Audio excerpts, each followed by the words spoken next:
The times in my life when I've run the least. And there was one really long period where I didn't run at all. I wasn't injured. In many ways, it would have been easier if I'd had a broken leg. No one would have had to ask me, why aren't you running right now? Because it would have been obvious. You can't get credit for work people don't know you're doing.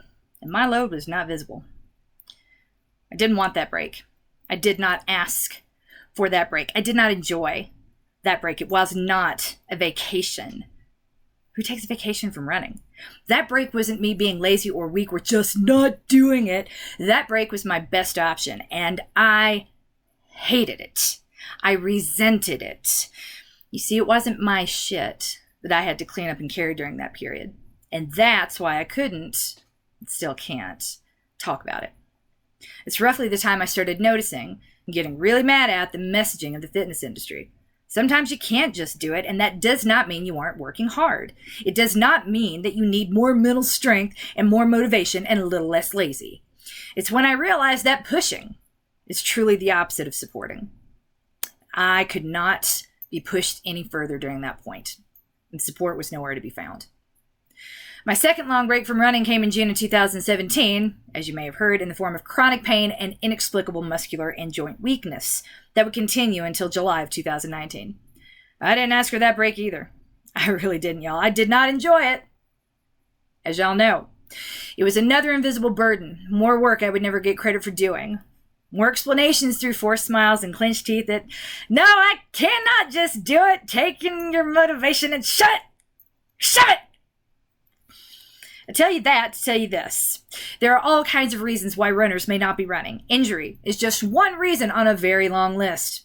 The times I needed help the most were the times I was least able to get it. Those 2 years in bed searching for support, connection, and guidance that was nowhere to be found inspired Runner Interrupted, a space to support every single runner who has made the tough decision to, or who has been forced to, not run. For every reason. I don't need to know why you're here in order to validate and support you. But if you want to tell us, we'll always listen. Just know that sharing is never required. We don't do mandatory fun. No one over the age of 25, no one picks up a new hobby because they're happy or bored, especially not a hobby like distance running. And this is really what makes run clubs so cool. It's what makes them so inviting. They're full of people running. A whole lot of them are running through real shit. That guy in the yellow shirt, he's a widower. Guess when he started running? That lady over there, look more closely at the stroller she's pushing. She's my hero. That guy over there, don't ask about him. He'll tell you when he's ready. Everyone has a story. Eventually, all those stories come out at the run club. For many recovering addicts and trauma warriors like me, run clubs are the only part of normal society where we feel safe, somewhere between trauma-specific support groups and don't bring personal stuff here. In the running community, we may not all be broken, much less broken in the same way, but we don't have to be. Our brokenness doesn't matter. And neither do our reasons, man. We don't need a reason to show up to a run club. We are all runners. We are all belonging. We all deserve to be here.